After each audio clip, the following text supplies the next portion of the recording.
So people like Kelly can see us later. Oh, there we go. All right. Welcome everyone to another week of Blueprint for Peak Performance. Ask Me Anything.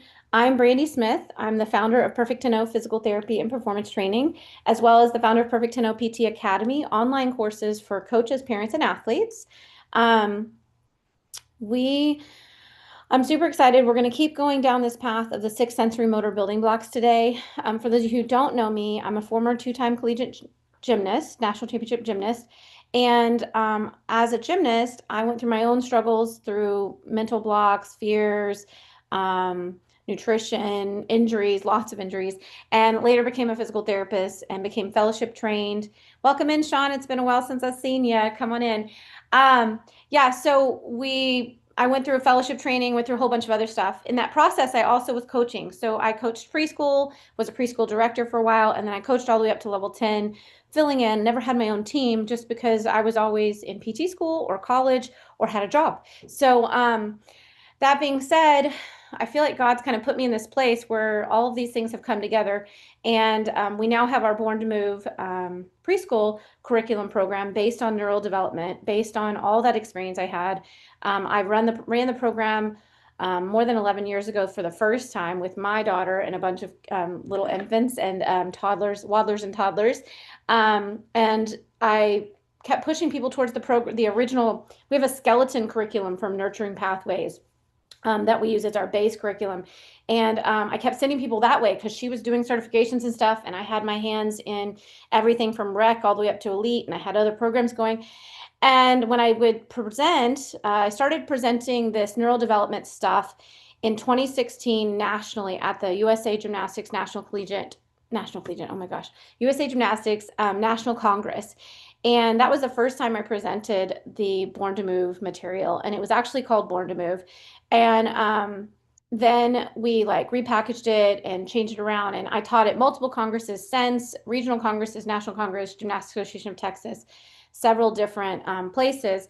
And I taught it through my Invincible Athlete program over the last couple of years. And they were so excited. So I have an annual program online where I help every week. I work with those guys and I help.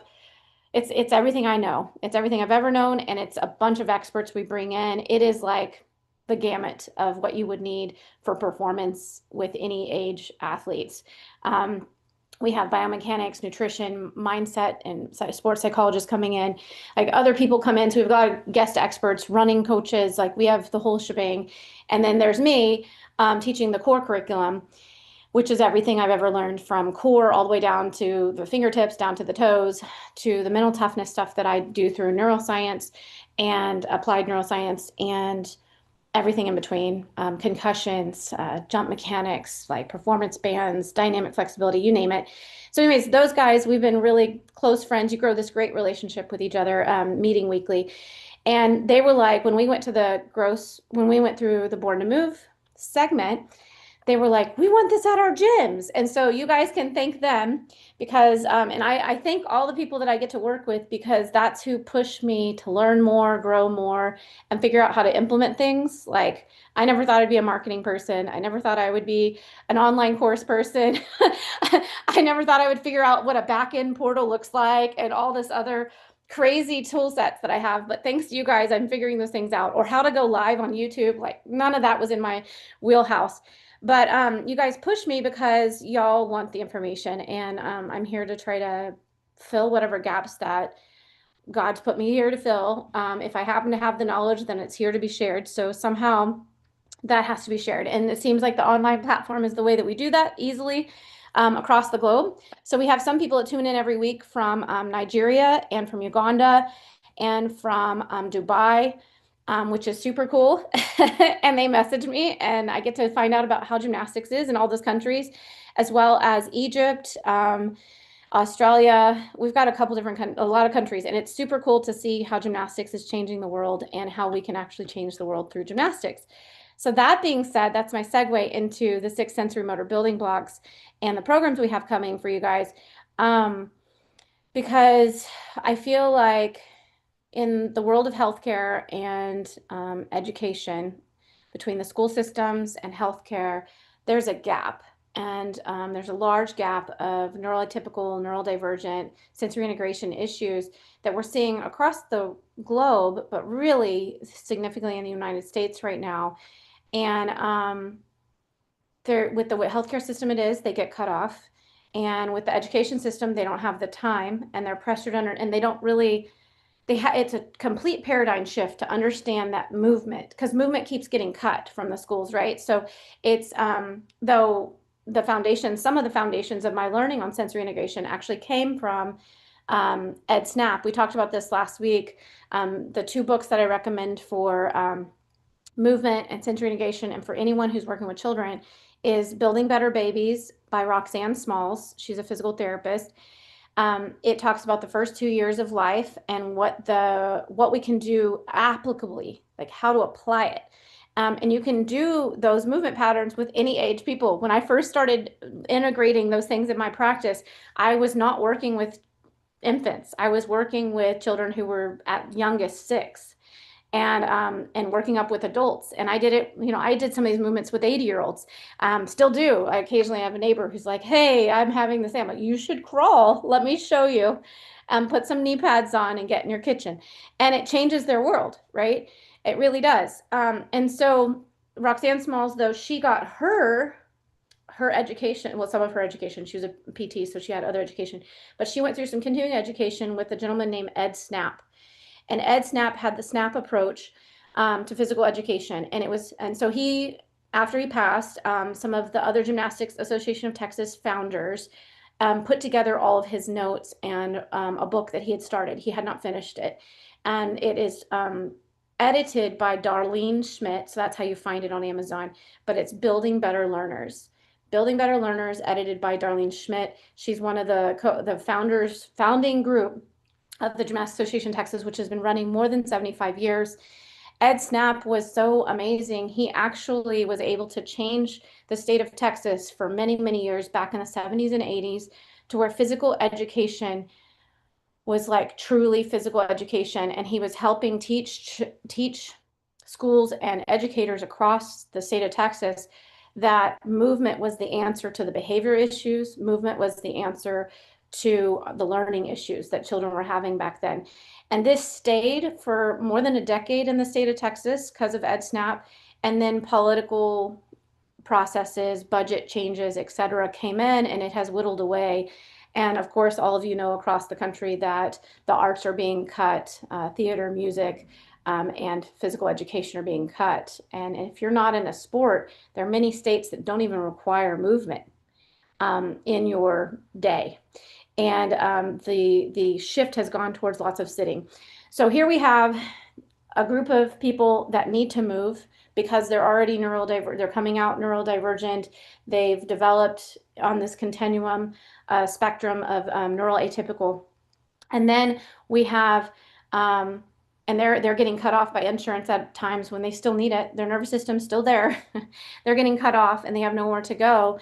And then we have our education system that's steadily cutting creativeness and movement. And I say movement because art is movement, like theater is movement, music is movement. You're singing and dancing and breathing, and those are arts and forms of movement. And they're getting cut across the country.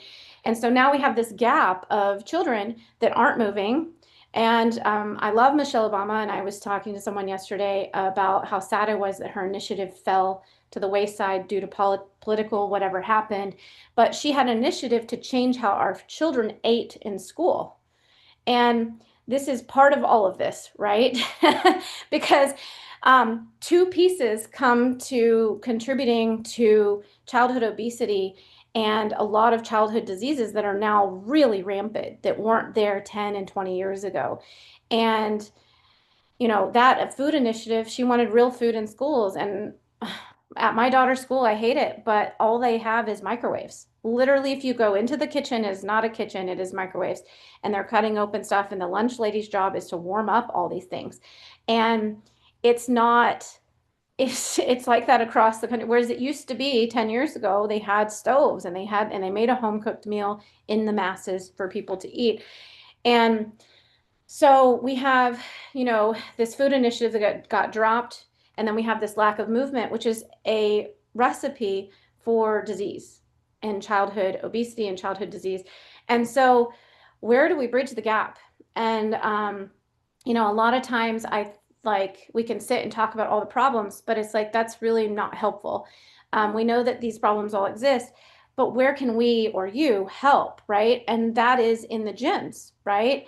And figuring out ways. And this is what's super cool is that our Born to Move program actually has already been, when it was the original Nurturing Pathways with Christine Marshall, she actually did this stuff for the University of New Mexico and took the time to get grants and approval through the Head Start program. So it's a federal funded program. There's also something called Early Childhood Intervention in the state of Texas. I think that there are other versions of that in every state. And so these are places that gyms could file for funding, right? And create some community programs if they're really wanting to impact their community. And there are things that we do through our program to help support you do that. Because like I said, it already has what's called, they're not called TEKs, but they're like the checkoff points for the, oh my gosh, the categories that each lesson plan uses, right? And so that's how you're checked off for the Head Start program as well as for the early childhood intervention stuff. So we have all that built into our curriculum. That's something I actually have not talked to with people. And this is not a piece of the sell point, but the point that I'm trying to talk about is how to make a greater impact. How can we, as a profession, the gymnastics community, create an impact in the community? And where that gap is movement. We've got to teach movement. We are the experts in movement, and we need to create spaces for our community to learn to move and create time for children to move, period. Like, I don't care how much time, as much time as we can, right? Like, they need to move. And so we're going to talk some more about how to do that from a neurodevelopmental standpoint, because there's, movement period is good, right? People will tell you that no matter what. For diabetes, movement is good for everyone. But there are better ways to move to help those that are lacking, attention span, ability to follow more than one task, memory issues, the fear of failure. So like they're lacking agency to try something because it looks too hard. Or when things are hard, they go to a point and then they just quit and don't go. They collapse. Their nervous system collapses. On a neural level, that's what's happening. They've breached their boundary very early instead of continuing to try. All of these things are neurodevelopmental highways that develop early in childhood. And because there's been a miseducation and a push for the use of containers and strollers and all these things, and I'm not saying they don't have their place at times, though a lot of containers don't have a place, like a bamboo chair sitting a child when they're not ready to sit is not appropriate ever. No one in the right mind of gymnastics would put someone through a back handspring if they can't hold their head off the ground on a bridge. So why are we sitting children supported when they can't sit themselves? So these are big things to think about. And so it's great when we can access them early, which is why we have these early programs. But the cool thing, and this is what we're going to talk about. So later I'll talk about the Born to Move program and talk about how we can help them early. If we can build that solid foundation before, as those skills are emerging, it's much easier. And you get massive change. You almost feel like a magician, like when you're like, yeah, abracadabra and wham, crawl. And I was just at a gym that a year ago I was there, and a woman was there, and she had her daughter, and she's like, we can't, she's not crawling. She just won't crawl. And we put her down, she collapses on the floor. And I was like, interesting. So I gave her two things, literally two things to do with her daughter that day. And in the gym, sat her down on the floor. She did those two things, and the kid went crawling across the floor for the very first time. And she looked at me like I was magical, and boy, did I feel, oh, like I'm a magician. But I'm not. It's the fact that their nervous system, we talked about this last week, is just rapidly developing. So it's like a fertile ground, just like you plant a seed and it sprouts. And that's super cool. So that's why we want to have these early childhood programs in the gym, because we can plant those seeds, teach the parents how to water and fertilize them by, hey, you got to do this thing. Remember that nursery rhyme today we did? This week, we did the one today. We did the whole itsy bitsy spider. I want you to do that as much as you can this next week, during every playtime that you do it. And like, this is why, right? And we tell them the why. because we explained to them how important it is. And all of a sudden, you've got sprouts going everywhere because they're growing so fast. And the parents are excited because they see immediate change, right? So that mom, like instantly when I walked in the gym, came running. I don't know if you remember us. And I was like, oh, I remember you. I was like, how is she doing? You know? And it's ingrained in her mind because it was such a magical moment. But in reality, all we did was hand her the seed. Well, actually, I planted the seed. I handed her the hose and the fertilizer, and she did the work, which when you get the results you want, neurochemically automatically feeds her to do more work. So she was telling about a whole year and how everything was and how she discovered that she needed to do this. All of a sudden, the mom was like really like implementing everything we had talked about because she took one of the courses, and she was like, oh, I'm going to do this and this. And so the kid is now thriving, right? And so what's super cool about this is that you kind of, through positive feedback, create a lifelong relationship, which is what we talked about a few weeks ago, a family-centered gem, and creating lifelong relationships with these families. And we can do this, like I said, on a lot of different ways. But what's super cool is that we unfortunately have generations of athletes that are already in your gym that don't have this foundation built, right? And so we have something called neuroplasticity. We talked about it last week. And so we can implement and help build new or re-solidify each building block at whatever age they come in. So last week you saw there were some videos from adult gymnasts. Oh wait, it's not letting, it's because I don't have it up. Hold on. Let me close that. All right. Here we go. So last week you saw we have videos all the way from 6-year-olds up to adult gymnasts doing various movement exercises, right? And so this goes for your whole gym, which is why we're talking about it. So I want to do a quick little review. I got rid of it too soon. These are the 6 sensory motor building blocks that our entire Born to Move program is built on. Our Born to Move program is right now for preschool, which is our babies, which is 3 months, because that's their immune system develops at 11 weeks. So I don't recommend group stuff. All of this stuff can be implemented early, like as soon as they pop out and they're able to tolerate little bits by little bits. But I don't recommend in the group in the gym until they're 12 weeks old, so at 3 months. So 3 months to walking is our babies. And then our waddlers, which is the program we're enrolling right now, is walking 12 months to 24 months. And then we have our toddlers, which is 2 to 3.5. There's some gray area between our toddlers and preschool because it depends on development. And then we have preschool, which is 3.5 to 5 or 4 to 5, depending on their development. And then we have some other Born to Move stuff coming after that. Once we roll that stuff all out by next year, you guys keep your eye out because we're going to have some other programs coming out for everyone. So today we're going to talk about how you can use these 6 sensory motor building blocks with everyone in the gym. But we have these neurodevelopmental building blocks. These are based off of Christine Marshall's Nurturing Pathways program.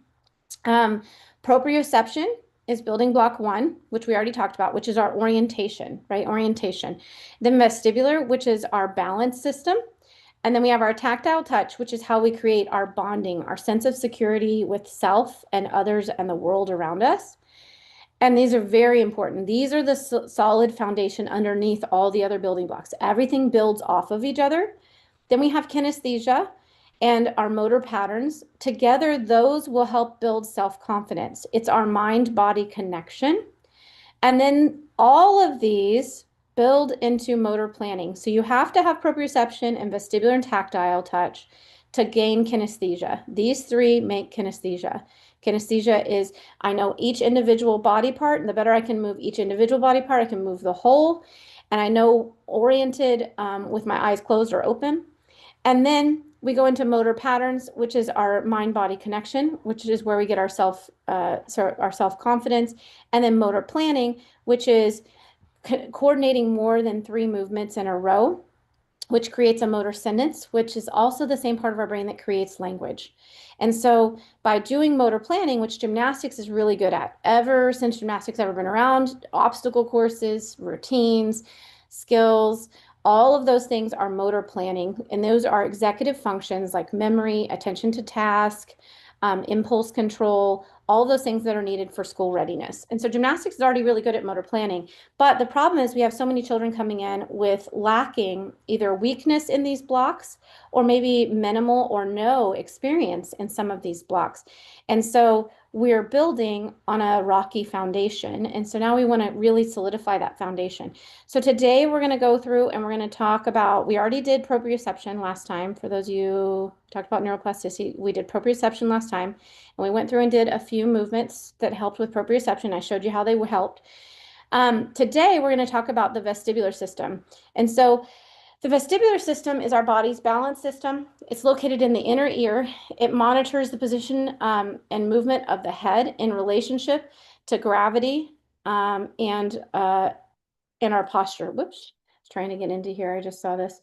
And then it's a strong vestibular system helps to refine our motor coordination and develop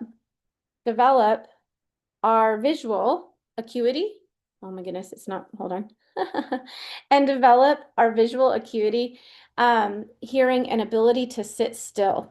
So a lot of kids you'll see are moving and a constant mover and shaker, right? They're rocking, they're swaying, they're spinning. This is because they're trying to stimulate their vestibular system. So they may have a rocky vestibular system. They either didn't get a chance to build it or it didn't get built completely solid. And so they're trying to stimulate their vestibular system in order to get enough information into their brain so their brain can stay calm or do whatever it is they need to do. So part of it can be an emotional regulation. They're stimulating their vestibular system to emotionally regulate. Could be so that they're stimulating their vestibular system in order to think at a higher level, right? Because we talked about, we've got the low brain, midbrain, high brain. They build on each other. And if one is weak, then you're going to have to stimulate another part of the brain to try to make connections. So they're seeking information, right? So the vestibular system is stimulated by tipping, tilting, going upside down to the point that you're off balance and back. So this is important because sometimes gymnastics pushes an athlete past a point. Have you ever had that kid that they put their hand down, you're getting ready to teach them the forward roll, and you feel them shoving back against you?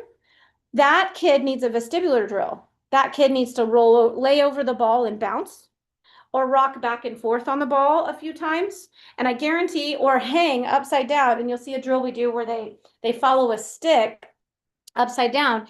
But if they can stimulate their vestibular drill, let's say if we're doing a forward roll, I need to stimulate it in a forward position.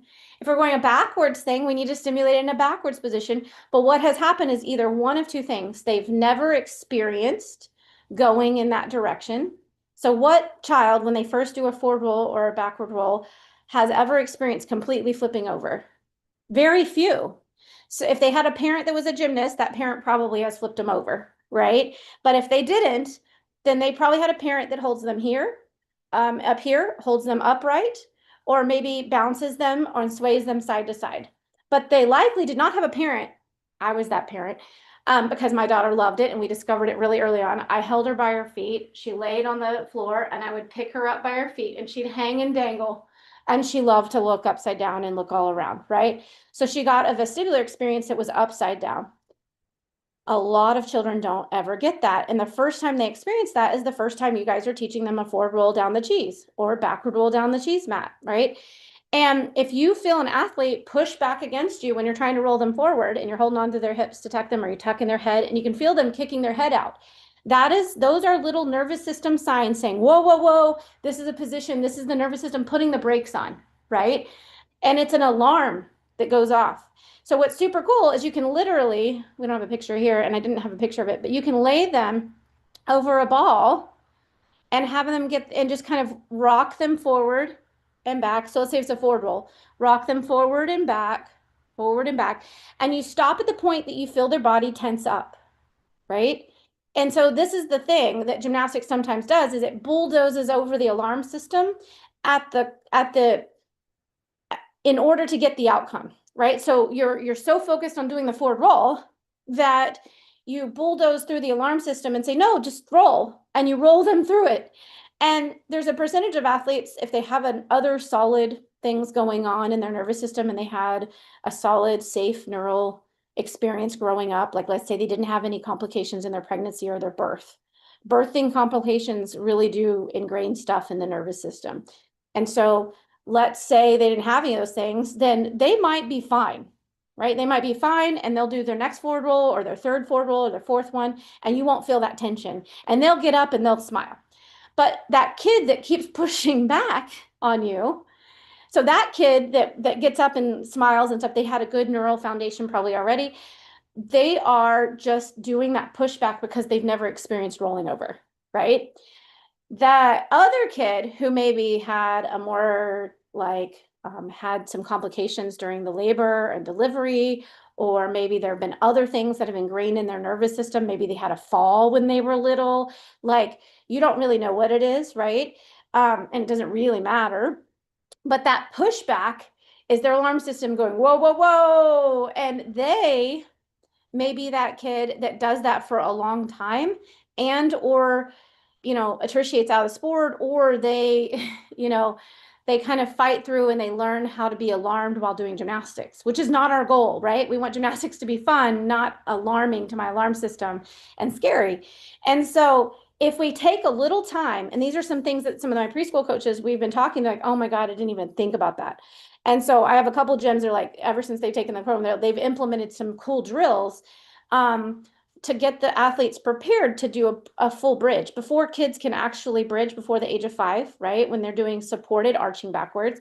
If we implement some cool little things, we can train their vestibular system that will help make straight arms when you're doing a bridge. Because what are bent arms?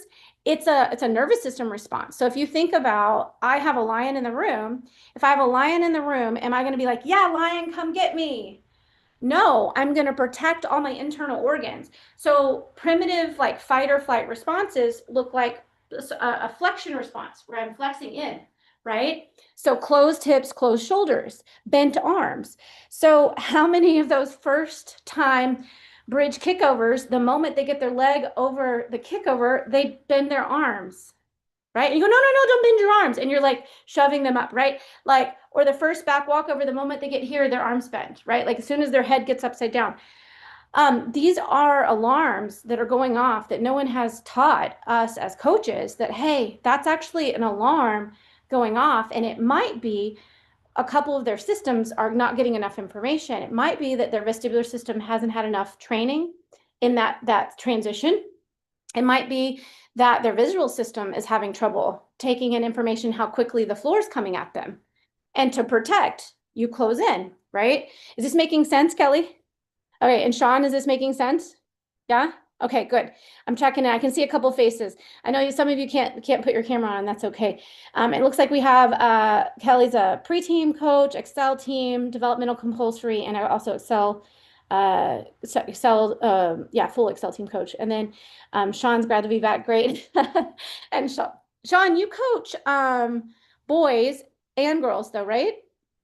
Yeah. And are you coaching you coach compulsories, right? Well, what was that? You coach compulsory. What levels do you coach? I never I guess Or well do my class you was coach rec? what? Are you coaching recreational? What are you Pretty coaching? much. Yeah, okay. So you're coaching all the rec athletes. That's cool. I'm trying to, yes, we have a Yeah. rec coach, and then we have everything from pre-team up to Excel and developmental. So cool. And I know Carla teaches everything from preschool to developmental and Excel. All right, so I want to continue down because I want to show you guys, I'm going to grab a ball really quick, but I want to show you guys very simply a couple drills that I know I don't have on the videos coming up that are very simple that we can teach anyone, especially those early kids when they're trying to go forward or backwards for the first time, and they probably have never experienced those transitions in their vestibular system. So let me grab a ball really quick.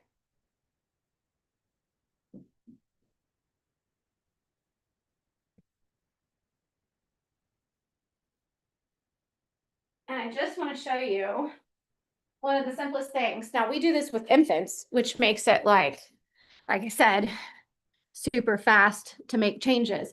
But you can so if I have that kid and you're on that incline and you feel them kicking their head out, or when they go to tuck their head in, they never tuck their head in. So instead of getting their head in and tucked here, they're doing that forward roll on the top of their head.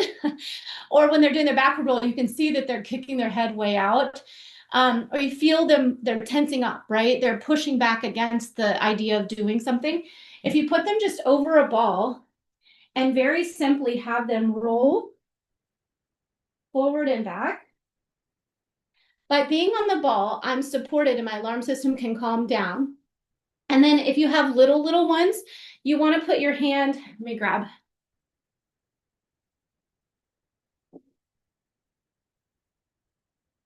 So let's say you have like the little guys that are wiggly worm squirmy, like they're 3, 4, and 5. You can just put your hand on to their hips. You don't want to put, the tendency is to put their hand on their torso, but I want them to control their core.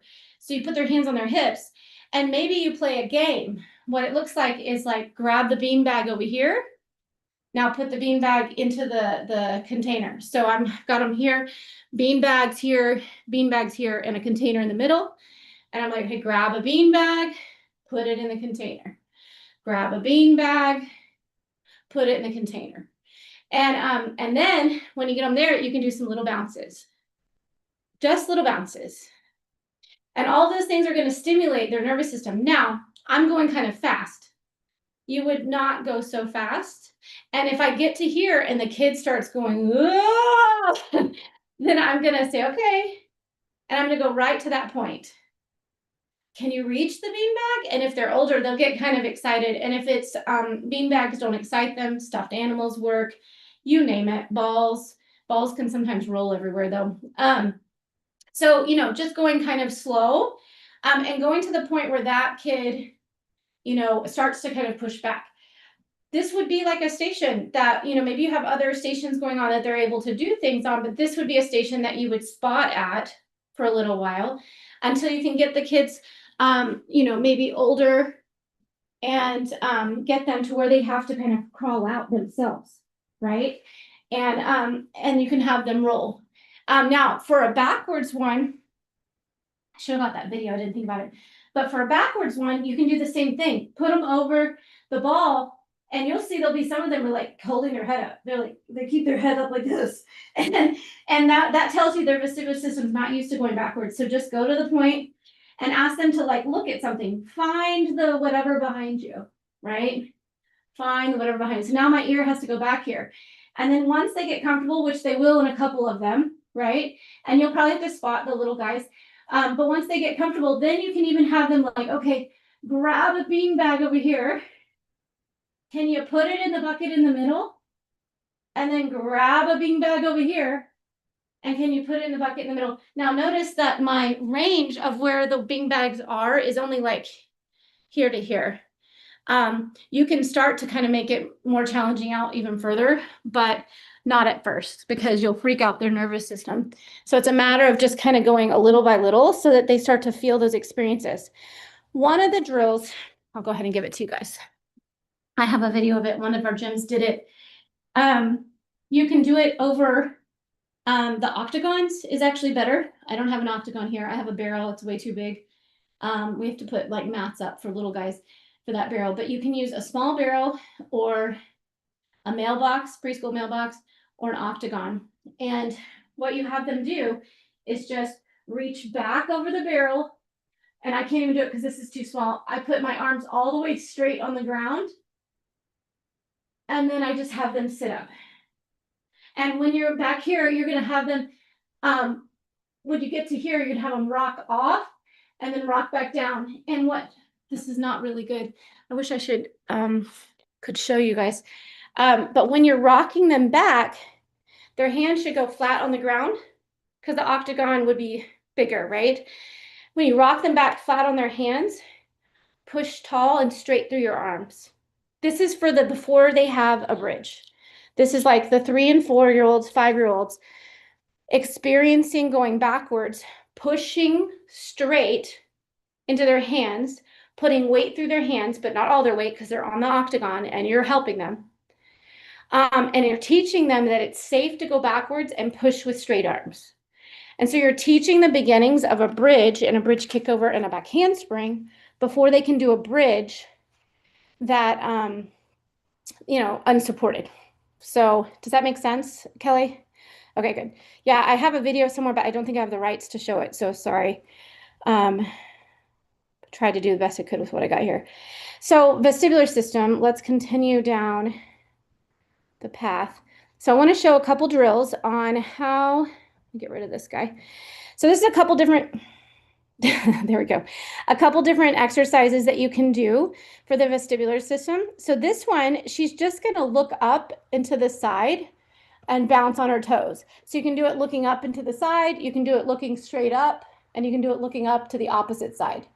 Now, if I'm doing it in general for everyone, I would do either straight up or make sure you do both sides because you don't know which ear needs a little more stimulation. This is stimulating more of her right ear. And I do this with some specific testing, but it's not going to hurt anyone if you do it both directions. So see, she's just bouncing quickly on her toes and she's letting her head kind of bounce.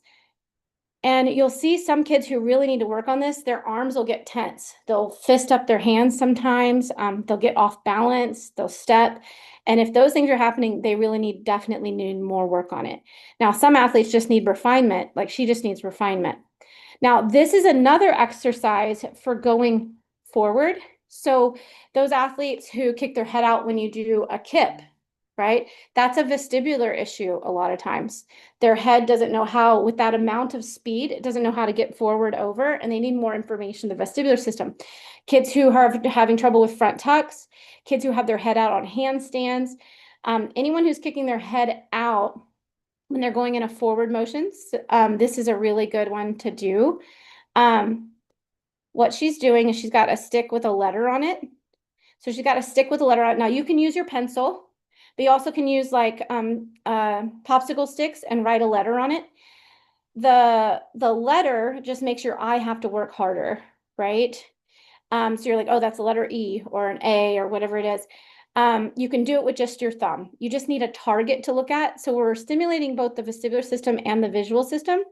Now, because she was struggling with keeping her arms straight on the kip, you see that I have her pushing into a barrel here, keeping her arm straight.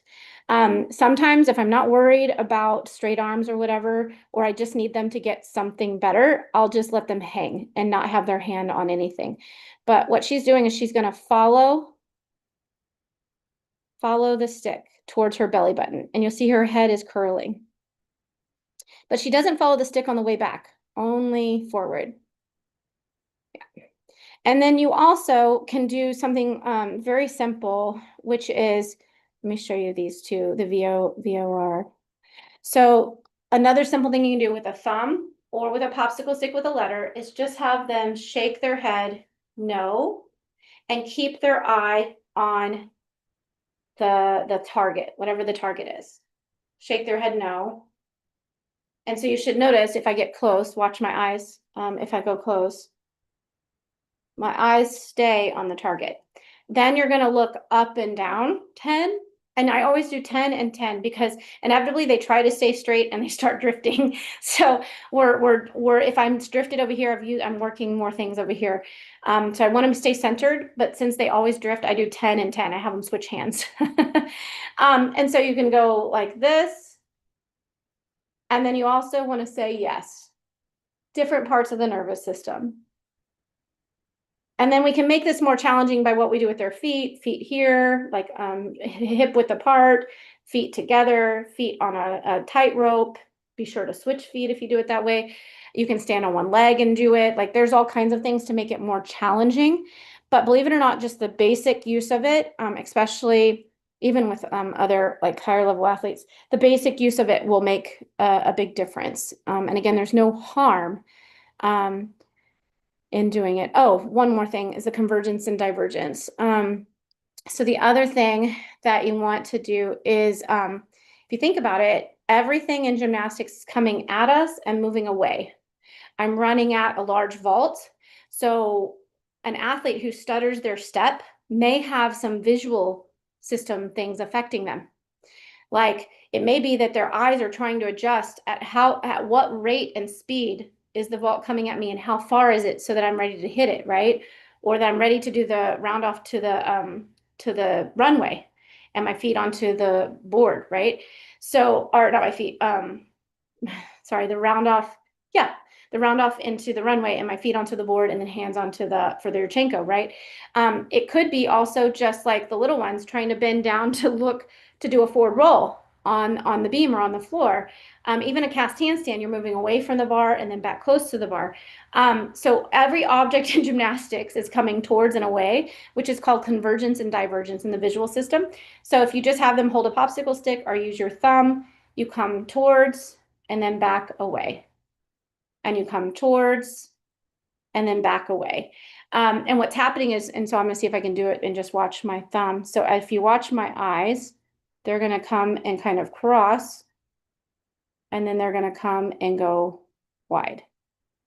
They're gonna come and go cross, and they stop at the point where things become double vision or blurred.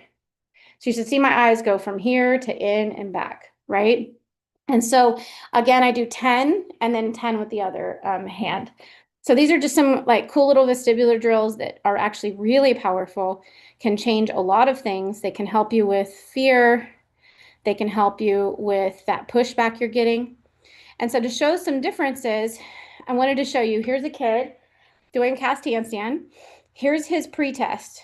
Head is way out, and he was doing front giant cast, so reverse grip cast handstand. He's when he was having problems.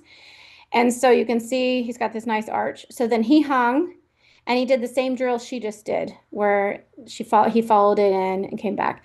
This was his cast handstand after, right? It's not perfect, but it's a ton better. And I didn't give him any cues.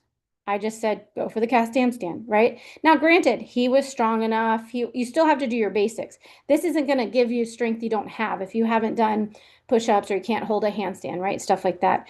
This is to help you figure out that last piece that's not, but if you work on this piece at the same time, it'll totally change. So then we also have spinning. So ways that we stimulate the vestibular system, spinning.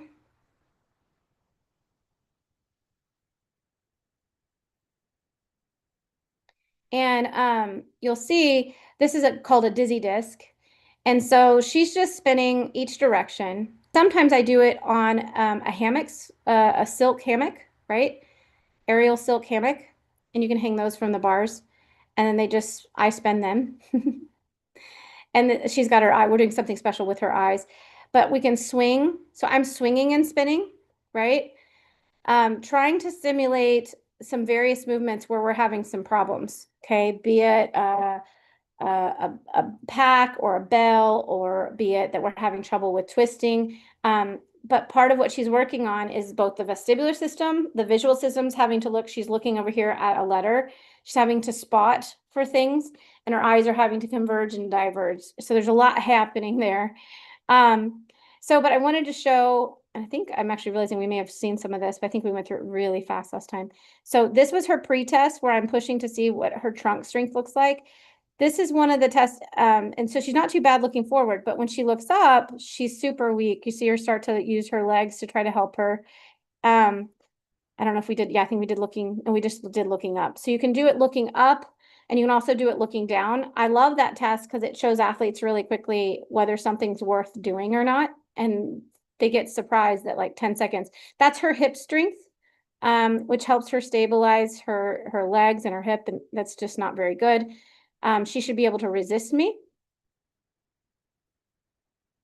And here's the other side. Again, there's not really much strength going on there. And then, let's see, yeah, that was it. Yeah, that was it. We tested. And so then this was her post-test.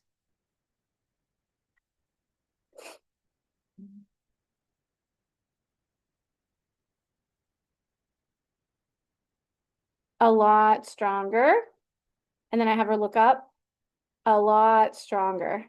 Now, those kids who have trouble with back tumbling, maybe they have fear or they're having form issues going backwards, they'll test weaker when they're looking up towards the ceiling. And if they have trouble with front tumbling and getting their head in when they go over a kip, that kind of stuff, the forward movement stuff, they'll be weaker looking down. This is what her hip strength looked like after we did the little spinning on the dizzy disc.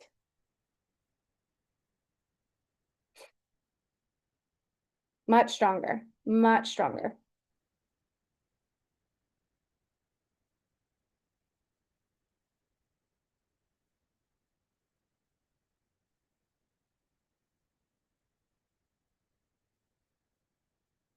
much stronger. And so, really important. Like these are easy things we can implement at any age, and like having a spinning station is going to help lots of kids. So however you spend them, right? There's a lot of ways to spend. Even just having them walk in a circle, it's helpful, right? Especially if you're going to be doing any twisting that day. But there'll be some athletes that their vestibular system actually needs spinning just in order to be still in line. And that's actually really helpful. So tactile touch is the third building block. This is our skin is our largest organ. It gives lots and lots of input to the brain. It's giving messages about our body position, the activities we're doing, as well as stability. It creates the framework for our body image. So my framework for how I look, how I feel, all of those things in my mind comes from my tactile touch building block. It helps also give us the foundations for movement patterns and movement planning, motor planning, which is the top of that pyramid. Tactile touch is really the foundation for a lot of things. It's important for my sense of attachment and security to both those who are caring for me when I'm little, and also my inner security of who I am in the world. And then my security with the environment and others around me, because I get that information from my tactile touch. So it's important to train all different kinds of touch: firm, squeezy legs, like firmly squeezing their legs and trunk, gentle pats, light touch, sweeping hands, hard surfaces, soft surfaces, rough, smooth surfaces. There's a lot of ways to do this. And I have athletes do this themselves. So we do this thing, and it's a great warm up. And I am remembering we covered a little bit of this last week, but we have a bunch of new people this week, so this is good. So the dry brushing or paint our body, and they can do it in a bunch of different ways, but this is a great warm up to like brush off the day when they come into the gym. And so you can just do the body paint activity, right? We have this one kid that loves to do it with her dry brush. And she sits and she's starting with her face. And if you guys remember from last week, the face has a huge neural map, a lot of space in the brain. So it's great to have that good information. So she starts with her face, and then she's going to work her way down through her body. I'm going to show you how she does it with just painting. So doing a dry brush is one way to do it, right? And this is different input than when I brush my body. And so now she's going to brush her body. So you guys try it while we're doing it together. Rub your hands together, and then rub your eyes 3 times, and then over your head 3 times. Brush over your head, just firm, soft touch. Then down the cheeks and the front of your neck 3 times. 3 times. And then down the side of your face and down to the hand 3 times. Armpit underneath to the palm of your hand 3 times. And then other side of your face. Notice I'm crossing midline when I do this. I'm doing it intentionally. Down to the hand 3 times. Underneath the armpit to the palm 3 times. Front of the torso all the way down to the pelvis 3 times. 2, 3. Reach as far back behind you as you can and down to the buttock 3 times. 1, 2, 3. And then I do the tube of the leg with one hand. So I do the tube of the leg with one hand. So I'm here and I go all the way down to the ankle. 2, 3, and then the other leg, tube of the leg down. 1, 2, 3. And then you're gonna do the top and bottom of the foot. 1, 2, 3. And then the top and the bottom of the other foot. 1, 2, 3. And so what you'll notice is that you might feel a little clearer, or a little more awake, or a little more alert. Do you notice any of those things, Kelly? Yeah, Kelly's like, yeah. Sean, are you noticing you feel a little more alert? Yeah. So you'll notice that you feel a little more alert. And what you'll notice with the athletes is it'll increase their alertness. It'll also increase, you can also do the same thing with squeezy hands. So you're just kind of squeezing the body. This athlete that we did this, she does all three, but not in a row because it's too much information for her brain. It makes her too tired, makes her brain tired at some point. So she does like the brush first thing in, no, at nighttime, she does the brush. And then in the morning, she does the deep squeezy stuff. And then right before practice, she does the painting. This athlete really liked the squeezy massage. But I want to show you, watch this athlete. So it changes her ability to control her body. So I want to show you, that's her heel raise. You'll see that she sickles her feet, right? That was before she did the massage. And that foot's just kind of all over the place. And she had an ankle sprain a long time ago, not recent at all. But all we did was the massage, and look at her calf raise. Hold on, watch the second one. It starts to wake up. See how much better it gets?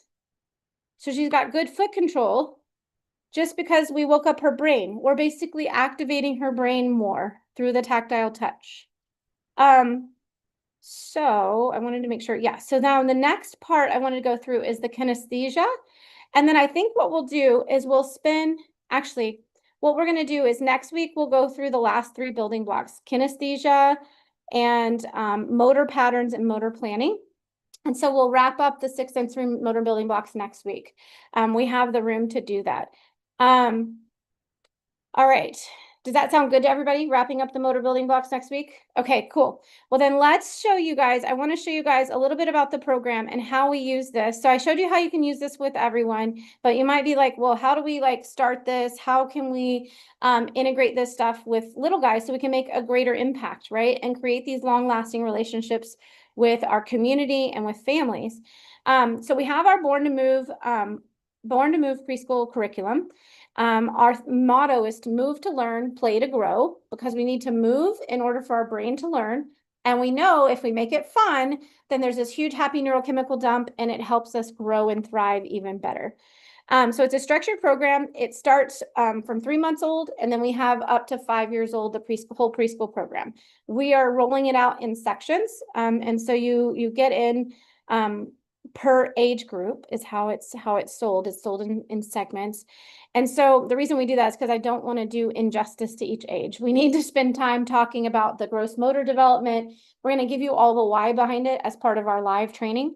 So it covers all 6 motor building blocks based on that age range. So right now we're enrolling for the Waddlers. It closes next Friday. So it's closing up, and we start our very first online live training October the 14th. So covers all 6 motor building blocks. It comes with all the lesson plans done for you. And we also teach you how to customize them, how to change them out a little bit. And we talk about the whys behind everything. You get the nursery rhymes and all the music bundles that you need so that you can learn through dance, music, and engagement. And then you get all the props and equipment. Everything that you need to run the program, you get, so that when we get done with our live trainings, you can implement the program immediately after that. You get 6 live online trainings with me, which are 2 hours each, so 12 hours total live with me. We will record those. I require 1 person live from each gym. So at least 1 person, probably your preschool director or someone who's going to help implement the program and kind of your steady person staff on there. But then we can also have as many as you want. So I have some gyms that went ahead and brought all their preschool coaches in, and they all got trained at the same time with me live. We will record those and then break them up and edit them. They'll get onto your portal that you'll have lifetime access to. And we break them into 5 to 10 minute chapters so that it's chewable for those younger. No one has attention span for long anymore. So we have them in short chapters that you can go over later. You get the franchise rights, which means that you get the entire curriculum. You get the Born to Move logo that goes with all of that stuff. You get lifetime access to all the recordings. We do have 2 pre-recorded modules that we require you to do before we have our live sessions. And you can train your staff over and over. So it's a one-time fee for your entire gym. And you can train the staff over and over with it. You get the done for you curriculum, comes with everything you need to implement. You get certifications. So you become a certified Born to Move level 2 Waddlers. I don't know why it says level 1, but level 2 Waddlers accredited by Perfect 10 PT Academy. We also give you a basic marketing kit. It has 6 social media posts in it, 1 promotion video, a trifold flyer, and a single page flyer, just so you can get started in promoting and filling your class. And then again, it comes with all the other parts.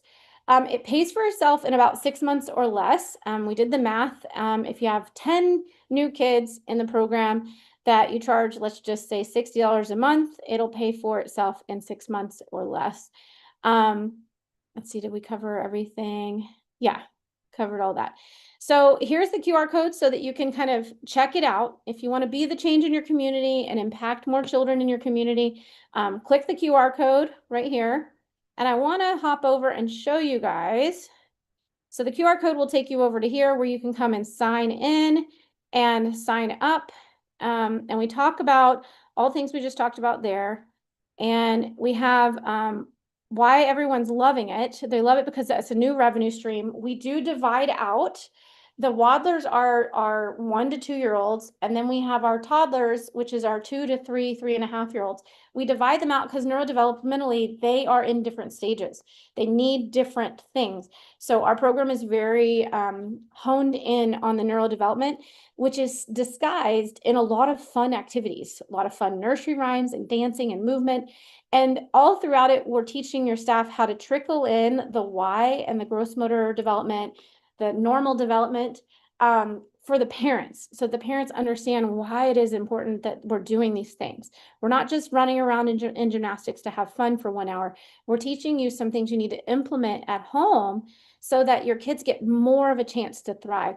And I find that, and that the parents keep giving me over and over the feedback that they absolutely love it and that they just had no idea the importance of some of the things, and that once they started doing it, they really started seeing their children thrive in various ways, between confidence and bonding with the caregiver, to confidence to try things new, to like explore their world better. Parents had a lot of great things to say. And so they're loving also the retention. The gyms who have been implementing are loving them because they're getting a lot of retention with their kids, and they're carrying over into further programs afterwards. So main thing is make an impact where it matters by helping children thrive and strengthen our communities at the same time. I wanted to show one of the promo videos. Did you know the most critical window for your baby's development starts as early as 3 months? And yet, most programs wait until 18 months or later to begin. That's a missed opportunity. We're proud to offer Born to Move, a research-based, professionally led program designed to support your child from tummy time to toddlerhood. Because movement isn't just play. It's how your baby learns to process the world, how they build the brain-body connection that underlies everything. Sensory integration, emotional regulation, motor coordination, confidence, language, reading, and writing. And yes, even school readiness. Through 6 foundational sensory motor building blocks, this program lays the groundwork for better learners, children who are more regulated, more resilient, and ready to thrive. Our instructors are professionally trained and licensed in the Born to Move curriculum, ensuring your child is supported every step and crawl of the way. This is more than a class, it's a foundation for life. Visit our gym, Trend Movement. Build the foundation for a lifetime of learning, growing, and thriving. To learn, play to grow. Born to Move is now enrolling. So this is an example of the promo videos that we do for you guys, where you can put your logos and your gym information after you slide it in. All of our promotion material is meant for you guys to brand it yourself and to add your logos to it. We just require that the Born to Move logo stays on there. And we also allow you to use any of our written content verbatim. You can't change like the facts and stuff that we want to spread to the world, but you can use it in any of your own marketing material as long as you put the Born to Move logo with it. And our pricing's there. And so we have several gyms here. The Rock. Chelsea says every coach should go through Born to Move in order to help their students not hit unnecessary developmental or athletic roadblocks. Having a staff that goes through this program sets us apart with parents because we are knowledgeable and proactive in their child's success.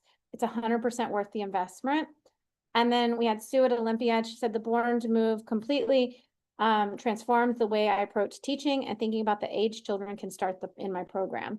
Olivia at Mini Hop says, I've been looking for something like Born to Move Forever as preschool gymnastics director, a lifelong learner. I love collecting different training programs to further educate myself and my staff. And so her staff was really happy to have Born to Move. They have integrated. So Sue took on the babies and created a whole new thing. They're taking on the waddlers and going to integrate it with what they already have. Same thing over here with Chelsea. They're doing that as well. Olivia already had programs and she's integrating our program and we're helping her merge it with things she was already doing. And then Colleen says that Born to Move, we've seen participation steadily rise, even during times typically considered off-peak. This allows Alpha Gymnastics to maximize facility utilization, foster a vibrant community, and remain the forefront of youth fitness education. So her staff has really enjoyed it, and we are helping them start a program as well as integrate their waddlers into a program that they already have existing. So it closes soon. CART closes on next Friday. So we have one more, like a week and a half left. So if you want, you can click the QR code here. I'll also drop the link. Let me drop the link in here. Close that. Let me drop the link into the chat in case you guys would like to join us. We would love to have you. Click the QR code quickly, guys. I'm going to go ahead and click off. So I'll drop the link in here in the chat as well. Next week, hop in. I'd love to see all of you again. We're going to finish the last 3 sensory motor building blocks for everyone. And then we're going to go into some really cool experts that we have coming in after that.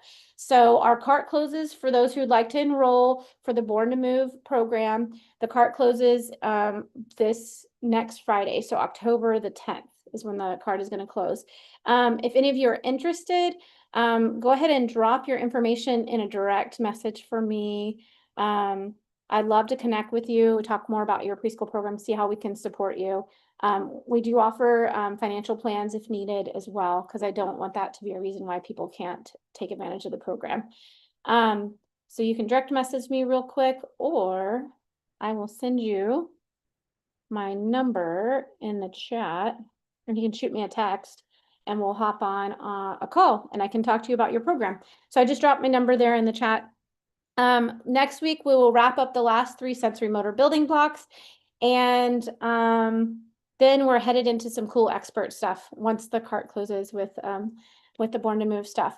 So we've got a bunch of really cool guest experts coming in. Actually, most of this year, most of the rest of the year, it's going to be a lot of fun. So, so keep paying attention, and you guys should still be able to get the emails, the follow-up emails. So if you registered for today, you should be getting the follow-up email. Any thoughts before we wrap up? Any questions or thoughts, or did you guys enjoy it? What are y'all? Yeah, I'm getting thumbs up and head shakes. So sounds good. Sean, it's nice to see you again. I hope to see you next week. Kelly and Tanya, I'd love to see you next week. Carla, I know you'll be here, so I'll see you next week, my friend. And Brianne, I know you'll be here too as well. So I'll talk to you guys next week. Have a great rest of your week, and see you next week for the last 3 sensory motor building blocks. Bye.